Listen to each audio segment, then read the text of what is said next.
Alors, Baruch Hashem, on commence le 28e Perek, Perek Rafret.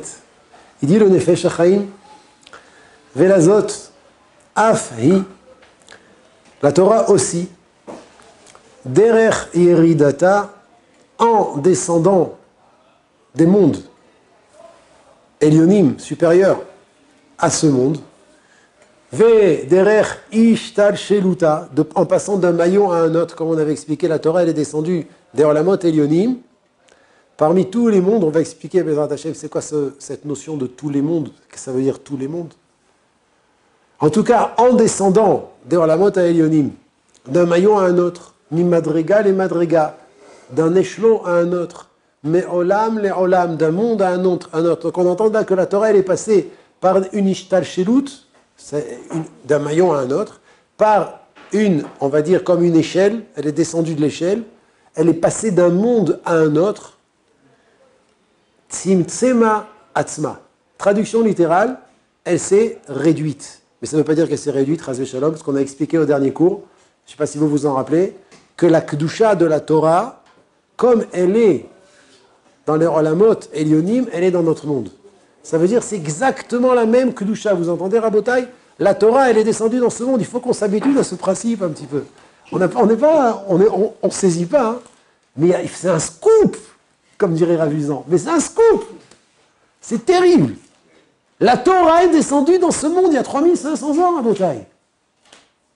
Et nos maîtres nous enseignent Ve'ayu sheyu be'enecha kechadashim. Les paroles de la Torah doivent être tous les jours comme nouveaux. Keilu ayom nitna. C'est comme si qu'aujourd'hui, Hachem, il a donné la Torah.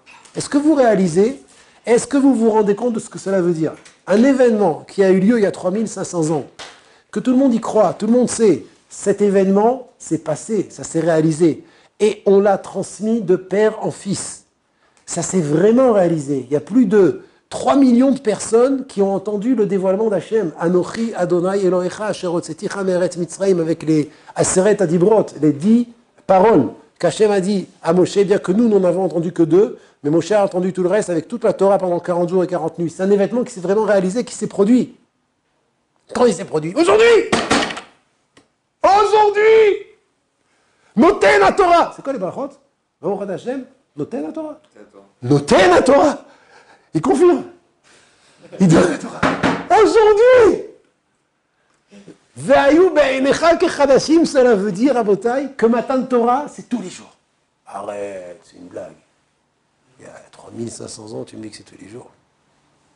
La ruchniout de l'événement, la spiritualité de l'événement, la chiout de l'événement se réalise et se prolonge chaque jour. C'est pour ça que dans notre bracha, qu'on récite tous les matins, Baruch Ata Hashem, la plus belle bracha, il dit Rashi, la Gemara, elle dit Ame'oula Sheba Brachot. La Gemara dans Brachot, elle dit que la plus belle bracha qui existe, c'est celle qu'on fait Birkat Torah.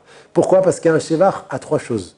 On loue là-bas, Baruch Ata Hashem, Elokeinu melech haolam, Asher bachar banu mikol ha'amim. Tu nous as choisis parmi tous les peuples, c'est un Shevach pour Israël. Venatan lanu et Torato, il nous a donné sa Torah, c'est un Shevach pour la Torah. Baruch Ata Hashem noten la Torah. Et là, on loue Hachem. On loue Israël, la Torah et Dieu. La Gemara dit Zameoula Sheba Brachot. Là, ça veut dire, si on vous pose la question, quelle est la plus belle bracha? Après Shakol Yavitvaro. Non, avant Shakol Yavitvaro. Il y a plus beau que Shakol Yavitvaro. Shakol Yavitvaro, elle est belle aussi. Hein. Shakol Yavitvaro. Tout est fait par sa parole. Shakol Yavitvaro. Il y a encore plus beau que ça. Asher Bachar Banu. Et là-bas, on dit Noten la Torah. Et Chazal, ils ont fait exprès de nous enseigner dans la formule de cette bracha, bien qu'il y a marqué Asher Bachar Banu au passé, il nous a choisi. Venatan lanu et Torato. On aurait pu croire que Natan lanu et Torato, ce n'est qu'au passé. Non, non, non. Baruch Ata Hashem noten la Torah. Ça se prolonge. Et c'est au présent. Tout le temps, il y a la ruchniout du Mahamad Har Sinai se réalise et se prolonge de manière continuelle. Et jusqu'à aujourd'hui, chaque personne qui étudie la Torah, elle a le mérite de recevoir la même Kedusha et d'avoir les mêmes orot, les mêmes lumières qu'il y a eu au moment de Matan Torah. Et ce que je vous dis, le Nefesh HaChaim, il en est plein. Il y avait une fois des Tanaïm qui se sont réunis à la Brit Mila de Elisha ben Avouya. Vous connaissez Elisha ben Avouya? Tosfot y ramène dans Masechet Hagiga Yerushalmi qu'il y avait Rabbi Yoshua, Rabbi Eliezer, des Tanaïm qui se sont réunis à la Brit Mila de Elisha, le petit Elisha ben Avouya. Il avait 8 jours. La fin de Elisha ben Avouya, elle n'est pas très belle. Ceux qui veulent voir l'histoire, regardez dans Chagiga Tetzain Amudbet. Mais le début, il est intéressant.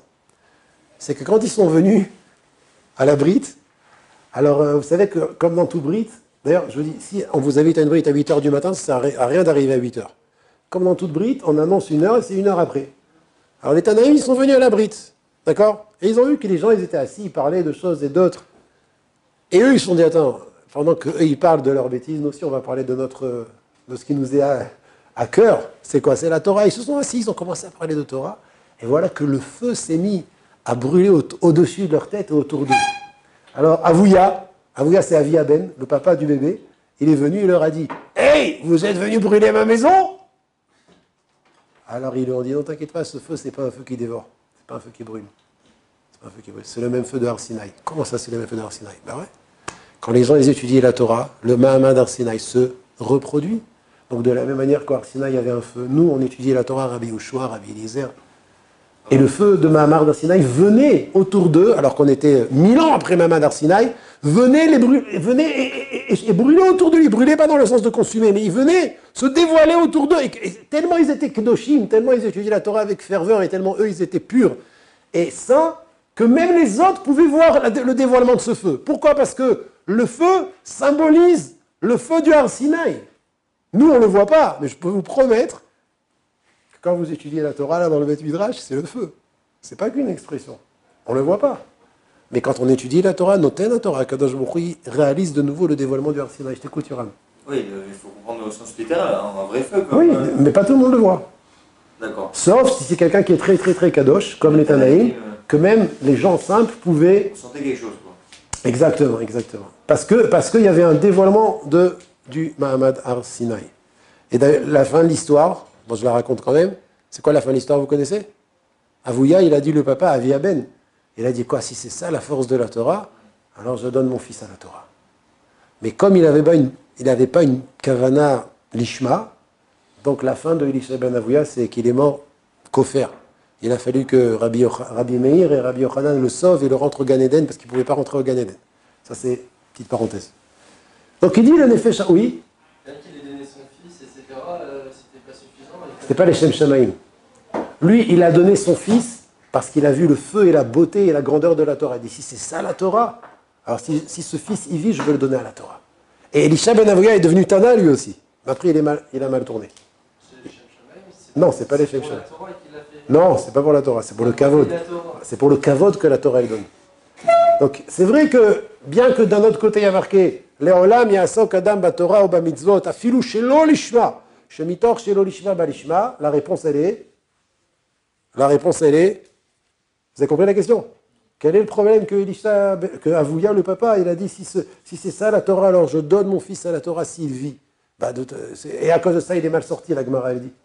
Quel est le problème qu'il le donne chez l'Olishma? Parce que Chachamim dans Masechet Psachim, d'ailleurs que vous étudiez, elle dit la Gemara là-bas d'Afnoun, que même si un homme il veut étudier la Torah chez l'Olishma, il peut étudier chez l'Olishma, parce que Mitor chez l'Olishma, il va venir au Lishma. Donc pourquoi on reproche au papa, monsieur Avouya, d'avoir destiné son fils à la Torah avec une kavana qui n'était pas l'Ishma? C'est la question de Meir. Si j'ai bien compris, c'est ça ta question. Je peux rajouter une question dessus. Tu rajoutes une autre question, Yoram, j'écoute. Parce qu'on voit que Hana, elle a dédié à Shmuel, elle a dit si j'ai un enfant, je le dédierai à Hachem. Oui. C'est un peu pareil, ça veut dire qu'elle a demandé. C'est pas pour le kavod. Non, mais c'était une condition, il fallait qu'elle ait un enfant pour qu'elle puisse le. Ah, j'ai compris. Non, c'est pas. Ça veut dire si j'ai un enfant, je le donne à Hachem, d'accord? Mais c'est pas pour le kavod ou quoi. C'était pour motiver entre guillemets Hachem à lui donner un enfant. D'accord, mais l'enfant... Oui. Ça, par exemple, je veux 1 million, mais pour moi, je pourrais donner 30% de ma serre. Essaye. Non, dans l'idée, est-ce que c'est pas... Essaye, je te dis. Mais j'ai essayé, alors. D'accord. Alors que là, le fils, il a déjà. Et il dit, si ce fils vit, je le donne à la Torah. Mais pourquoi? Parce que regarde le feu de la Torah, regarde la gloire, le kavod, les honneurs. C'est chez l'Olishma. Donc, je repose ma question. Mais pourtant... Chachamim nous ont enseigné dans Masechet Psachim qu'il est permis, il est même ratsoui, désirable, de commencer par l'eau lishma afin d'arriver à l'ishma. Donc c'est quoi le problème? Pourquoi Elisha ben Avouya a été puni, en plus à cause de la kavana de son père? C'est son père qui a pensé ça. Réponse? Alors, la réponse, elle est composée de deux parties. La première partie de la réponse, c'est que, justement, c'est parce que c'est son père. Et c'est au début de son chemin qu'il faut faire très attention à la kavana. Le début, c'est très très important. Le début, il faut que ce soit l'ishma. Après, si le bébé lui-même, quand il grandit, il a une intention lo lishma, alors c'est pas grave. Mais lui, le père, c'est très fin. Dans le père, c'est la marshava, la pensée du père au moment où il va rentrer son fils à la Brit Mila. Il ne doit pas y avoir un brin de l'olishma. Ça, c'est la première partie de la réponse. En plus de ça, je complète, c'est qu'il faut que ce soit, comme la Gemara dit, chez Mitor, chez l'olishma, yavo l'elishma. C'est qu'il faut que, c'est vrai que c'est permis d'avoir une pensée chez l'olishma, mais c'est afin d'arriver au lishma. Mais si ça stoppe à l'olishma, ce qui t'intéresse, c'est les honneurs, c'est le kavod et rien d'autre. C'est pas mitor chez l'olishma, tu vas venir au lishma. C'est pas grâce au kavod et aux honneurs. T'espères un jour arriver à l'ichvod Hashem ve l'ichvod à Torah. Alors c'est pas bon. Et là on dirait que dans Avouya, tout ce qui l'intéressait c'était le kavod. Tout ce qui intéressait le père, c'était le feu de la Torah, ce que représente la gloire de la Torah. Mais il n'avait pas l'intention, mitor à l'olishma, d'arriver au lishma. Voilà, j'ai conclu, j'ai répondu à la question Bezrat Hashem. Revenons à ce qu'il dit le Nefesh HaChaim. Est-ce que quelqu'un a une question sur ce que je viens de dire? Ça va, je vais peut-être trop vite, non? C'est pas automatique, ça veut dire que quand quelqu'un il n'est pas lishma, il va en venir. Exactement, il a fait. Donc, de là, on entend très belle remarque, il dit Meir. De là, on entend qu'il faut faire très attention. C'est que mitor chez l'olishma, il ne faut pas que tu bloques à chez l'olishma, ça ne se fait pas de manière automatique. Il faut que toi, tu aies l'intention. Maintenant, tu reconnais que c'est la beauté de la Torah, les honneurs, la connaissance de la Torah qui te motivent à étudier la Torah, mais quelque part, il faut que tu aies l'intention d'arriver grâce à ce lishma au lishma. Et si tu bloques, tu t'arrêtes au shelo lishma, c'est un problème. C'est ce qu'on voit de là. Nissim. Pourquoi Elisha l'a payé à cause des mauvaises intentions de son père? Parce que comme c'est le début, le commencement est très très important. La Brit Mila, c'est le commencement. Donc il fallait que ce soit une marshava, une pensée qui soit complètement, absolument lishma. Mais Elisha pensait qu'il ait souffert à cause de la mauvaise pensée de son père. C'est son père qui l'éduque. C'est comme une mauvaise éducation. C'est un manque dans le chinour. Tu me dis, un gosse, il a mal tourné parce que son père, il a mal éduqué. Il n'est pas fautif. Il n'est pas fautif, mais c'est une métioute. Quand le père, il a une mauvaise kavana dans l'éducation de son fils, c'est vrai que le fils n'est pas fautif, mais quand même, à cause du père, le fils, il paye. Ouais, donc il a eu une mauvaise... Qui a eu? Elisha, il avait quand même une responsabilité il aurait dû... Oh, il a fait Meod. Magnifique. Magnifique. Il a fait Meod. Mon Rav, il pose la question suivante. Il dit, mais je ne comprends pas. Elisha ben Avouya, c'était une pensée le jour de la brite de son père qui était mauvaise à cause de ça. Il a mal tourné, mais j'en connais un autre. Il s'appelle Rabbi Akiva. C'est pas le jour de la brite Mila qu'il est mauvais. C'est pendant 40 ans, il détestait les Talmidei Chachamim, il détestait la Torah. Ah, il détestait. Rabbi Akiva, il disait pendant 40 ans, si je peux avoir un Talmid Chacham, je le mordrai comme un âne, il mord, et pas comme un chien, il mord. Parce que quand un âne, il mord, il broie aussi les os. Et je rêve de broyer les os des Talmidei Chachamim. Comme ça, Rabbi Akiva, il disait. Et malgré tout, donc il a eu un début très mauvais, Rabbi Akiva. Hein. Et malgré tout, qu'est-ce qu'il est devenu? Noten à Torah. Toute la Torah chez Baal Peh qu'on a aujourd'hui, tout c'est Rabbi Akiva. Alors, je rejoins ce qu'il dit Nissim. Donc, quelle est la différence entre Elisha ben Avouya qui a eu un mauvais début en plus chez son père, c'était le jour de la brite, qu'il a mal tourné à cause de ça, et Rabbi Akiva qui a eu un très très très mauvais début pendant 40 ans, et malgré tout, il a fait tchouva et il est devenu Rabbi Akiva. C'est quoi la différence? Nissim, il a dit la différence. Dans tes mots, je ne sais pas si tu as entendu ce que tu as dit. La différence, elle est, c'est que Elisha ben Avouya, il savait cette chose-là, que son père avait cette kavana le jour de sa brite, et il aurait dû les taken ça. Il aurait dû recommencer, faire tchouva sur ça. Il n'a pas fait. Donc quand même, une petite mauvaise kavana, ça a amené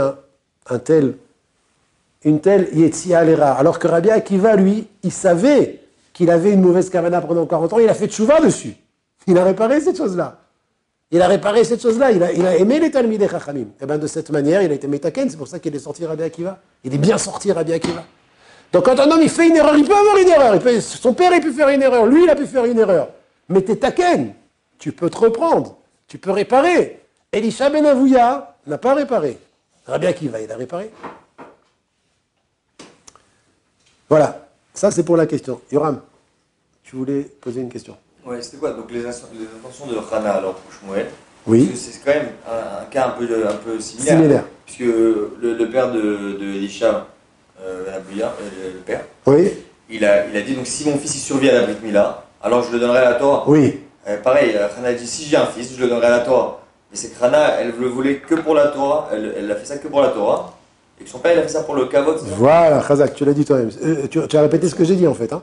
Ah ouais? C'est ça, c'est exactement ce que j'ai dit. Okay, Hana, elle voulait un fils et toute sa kavana de le donner à Hachem, c'était entièrement à Elle voulait un fils pour le donner à Hachem. Pour Hachem, exactement. D'accord? Elle voulait avoir ce mérite. C'est comme tu dirais quelqu'un qui veut un étrog. Ouais, il veut un étrog. Je veux un étrog pour faire les arbata minimes. Ah? Il n'y a rien de plus beau. La brioute, on va t'en trouver un étrog. Tu veux un fils, on te le donne. Mais lui, c'est quoi? Quelqu'un. J'ai déjà un fils d'abord, je l'ai le fils. Mais c'est ça la Torah, regarde, le feu il vient, tout le monde est ébloui par la beauté de la Torah. Même nous on arrive à voir le feu de la Torah, c'est extraordinaire, quel honneur! Si j'ai un fils, si ce fils il survit à la brite, je veux le donner à la Torah. Donc sa kavana n'est pas l'ishma. Là c'est pas l'ishma, là c'est pas l'ishma. Ouais, c'est bon? Alors, je voudrais avec vous continuer le Nefesh HaChaim dans les mots, parce que là c'est vraiment très très important ce qu'il dit le Nefesh HaChaim. Donc on commence un nouveau Nekuda maintenant. Il dit le Nefesh HaChaim, je reprends mon Perek Kafret, Velazot. Af-i, la Torah aussi. Derech yeridata, en descendant des mondes supérieurs. Ve-ishtal sheluta, d'un maillon à un autre. Mi madrega le madrega, d'un échelon à un autre. Ou me olam le olam, et d'un monde à un autre, pour arriver jusque dans notre monde. Tzimtzema atzma, elle s'est cachée. De monde en monde, quand elle est descendue, elle s'est de plus en plus cachée. Mais elle descend, elle est là. Elle descend jusqu'à notre monde, mais elle se cache de plus en plus. Les itlabesh bekol olam, les daber, elle parle dans chaque monde, beinyane oto a olam, un langage que ce monde peut supporter. Kefi inyan ve'erech oto a olam, en fonction de la valeur du monde dans lequel elle se trouve. Pourquoi? Kedei sheyuchal lisbol kdushata ve'ora, afin que le monde dans lequel elle descend puisse supporter sa sainteté et sa lumière de la Torah. Ad sheberideta lavo lezeh haolam, jusqu'à ce qu'elle soit arrivée dans ce monde, dans notre monde, voilà celui-là, là, Gashmi, ce monde qui est entièrement matériel. Nitlapsha gamken medaber, elle est venue à parler be'erke ve'inyane ze haolam, des valeurs et des sujets de ce monde. Vesipurim de alma, et des histoires de ce monde. Abraham, Yitzhak, il a creusé des puits. Yaakov, il s'est marié. Il a eu des enfants. Il est descendu en Égypte parce que c'était la famine. C'est la Torah qui raconte ça. C'est des histoires de ce monde. C'est des histoires qui se sont passées vraies. Mais c'est ce que la Torah nous dit. C'est marqué dans le Sefer Torah. Le Sefer Torah est fait d'histoires qui parlent de ce monde. Kedei sheyuchal, et pourquoi de ce monde? Kedei sheyuchal ze haolam nisbol kedusha Torah, afin que ce monde puisse supporter la sainteté de sa lumière. J'expliquais, ne vous inquiétez pas. Omnam, imi medaberet betartonim, bien qu'elle parle dans ce monde, c'est le Ikar, ce que je vais dire maintenant le Nefesh, ce que veut dire maintenant le Nefesh HaChaim. Bien que maintenant il parle dans ce monde avec des histoires de ce monde, romezet ibaem gufet Torah. Elle enseigne ainsi des notions profondes, infiniment profondes de la Torah, des choses qui sont cachées, et doublement cachées, gavoa mer gavoa d'in tachlit. Gavoa mer gavoa, des choses qui sont très hautes, sans limite, sans fin. Voilà, je m'arrête là. Et j'explique. On a dit au dernier cours, on a dit que la Torah, bien qu'elle soit descendue dans ce monde, elle n'a pas changé. Ça que Kedusha est lavé, mais c'est pour ça d'ailleurs qu'on avait dit qu'il est interdit de parler de Torah dans les endroits sales. C'est pour ça qu'on n'a pas le droit de déplacer un Sefer Torah d'un Beth Knesset à un autre selon le Zohar. Ou bien c'est pour ça que quand on prend un Sefer Torah à Roum, c'est pas bien. On n'a pas le droit de faire l'Agba en touchant les rouleaux, parce que la Kedusha de la Torah, elle est là. Mais il dit le Nefesh HaChaim dans le 28e Pérek, c'est que en descendant d'un monde à un autre pour arriver jusqu'à notre monde, la Torah c'est de plus en plus cachée et c'est vêti entre guillemets, d'habits qui vont lui permettre de parler un langage qui est adaptée au monde dans lequel elle se trouve. Et tout ça afin que ce monde puisse supporter l'immense Kedusha de la Torah. Ça veut dire, s'il n'y avait pas tous ces levushim, s'il n'y avait pas tous ces habits qui font écran entre le Etzem, la Torah elle-même, et les textes qu'on étudie, elle nous brûlerait. On serait mort. Ah, vous comprenez ce qui est marqué là? Vous comprenez ce que je dis ou pas? Et donc, c'est pas que dans ce monde, dans tous les mondes, c'est comme ça. Dans tous les mondes, là où elle passe la Torah, elle s'adapte au monde dans lequel elle se trouve. Qui doit la comprendre dans le monde de la... Excellente question, excellente question. Il n'y a personne qui l'étudie dans les mondes, mais il y a des malachim. D'accord? Dans ces mondes-là, pour pas que les malachim soient complètement brûlés par la kedusha de la Torah, que c'est la kedusha la plus grande, alors Akadosh Baruch Hu, il a mis des levushim autour de la Torah pour filtrer la puissance de la kedusha de la Torah. Jusqu'à ce qu'elle soit arrivée dans ce monde, donc je réponds à ta question, je ne sais pas qui doit l'étudier dans les autres mondes, mais je sais qu'il y a des créatures là-bas. Est-ce que tout le but c'est qu'elle arrive dans ce monde-là? Voilà, exactement. Ou est-ce que chaque monde en soi c'est un but alors, je ne suis pas dans les contes d'Akadosh Baruch Hu, mais le Nefesh Chaim il dit clairement que le but c'est d'arriver ici. Maintenant, est-ce que ça veut dire que dans les autres mondes il n'y a rien, il n'y a aucun but? Ou qu'en passant par les autres mondes profitent aussi de la Torah? Je pense aussi que oui, mais c'est sûr que l'essentiel but c'est qu'elle arrive chez nous. Et qu'elle apparaisse sous forme de mitzvot et d'histoire. Maintenant, je vais... Ouais, tu voulais dire quelque chose, Nissim? Au Gan Eden, on n'étudie pas là. C'est pas nous. Fadaï que oui, c'est sûr. Mais qui c'est qui l'a étudié là-bas? C'est les âmes des hommes qui sont venus d'abord dans ce monde se casser la tête pour la comprendre avec le corps. Mais on n'étudie pas la Torah au Gan Eden en Briard, on n'étudie pas la Torah de Briard, ouais. Peut-être. C'est quel monde, Gan Eden? Gan Eden, je sais pas. Vous me posez des questions. Je vous ai déjà dit que j'étais pas Mekoubal. Hein. Je suis pas Mekoubal. D'accord? Enfin, j'espère que ça a accepté ce que je dis, mais je suis pas Mekoubal. Je suis pas... ce qu'il dit le Nefesh Chaim, je transmets ce qu'il dit le Nefesh Chaim avec mon explication, Bezrat Hashem. Alors, il faut savoir juste une chose. C'est important ce qu'il a dit, Nefesh Chaim. Qu'est-ce qu'il a dit, Nefesh Chaim? Il a dit que même dans les histoires, on va finir bientôt Chumash Bereshit. Vayechi Yaakov, il a vécu tant et tant d'années en Égypte.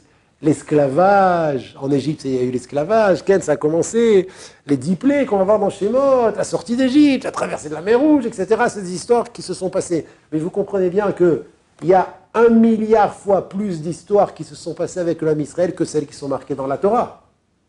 Ah? Des prophéties, il y en a eu des millions de prophéties. Alors pourquoi la Torah elle a retenu que c'est là? Réponse, c'est ce qu'il dit ici Nefesh Chaim.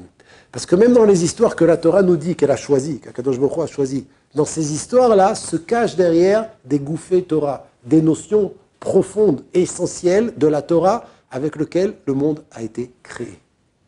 Donc vous comprenez bien que ces histoires, ce n'est pas des petites histoires, ce n'est pas des simples histoires. Le lachon du Nefesh Chaim, je le répète, Omnam, im sheim edaberet batartonim, bien que la Torah raconte des histoires de ce monde, Romezet ibaem gouffé Torah. En vérité, elle nous enseigne de manière cachée des notions de Torah, ve'inyanim pnimim, des notions qui sont intérieures. À travers ces histoires-là, à travers ces histoires. Alors j'ai vu que le Yirat Chaim, il explique, sur ça je termine, il dit, il faut savoir une chose, Rabota, écoutez bien, c'est magnifique, c'est magnifique. Il explique comme ça. Toute la Torah, c'est Retzon Hashem. Toute la Torah, c'est la volonté d'Hashem qui nous est transmise. Il y a 2 manières de transmettre la volonté d'Hashem. Il y a par les mitzvot et par les histoires. Les mitzvot, tu aimeras Hachem, tu craindras Hachem, tu mettras les tefilines, tu feras Shabbat, Souka, Arbat Aminim, tout ça c'est Retzon Hachem. De dire que mettre les tefilines c'est Retzon Hachem, c'est très facile. On peut comprendre. Hachem veut qu'on mette les tefilines. Matin. Mais le plus grand chidouche, c'est que même à travers une histoire, on nous dévoile le Retzon Hachem. Comment ça? Comment c'est possible? Alors il explique ici que quelque chose de profond ne peut être transmis et enseigné que par une histoire simple. Et c'est en fonction de celui qui écoute que le message va passer. La chose, elle est profonde. Derrière l'histoire, il y a quelque chose de très profond. Encore plus profond que dans les tefilines. Les mitzvot, elles sont profondes. Les histoires, elles sont encore plus profondes. Et tout c'est Retzon Hashem. Et c'est ce qu'il dit ici le Nefesh Chaim. La Torah, s'exprime dans notre monde. Ça veut dire quoi qu'elle s'exprime dans notre monde? Dieu a décidé que la Torah s'exprime dans notre monde de cette manière-là qu'on l'étudie. Si c'est par les histoires de Chumash Bereshit et de Chumash Shemot, si c'est par les Korbanot de Chumash Vaikra, si c'est par les mitzvot qu'on dévoile dans toute la Torah, Torah chez Birtav, Torah chez Baal Peh, la loi écrite et la loi orale, tout ça c'est un dévoilement du Retzon Hashem avec un langage qui est adapté à notre monde afin qu'on puisse supporter et recevoir la Kedusha et la lumière de la Torah. Messieurs, je vous bénis et je vous souhaite la plus grande bracha, la plus belle bracha, d'étudier la Torah et de goûter à la douceur de la Torah dans ce monde. Et comme on a dit tout à l'heure avec Nissim, et d'être zoché grâce à ça de s'asseoir Baïshiva chez le Mahala. Amen, amen.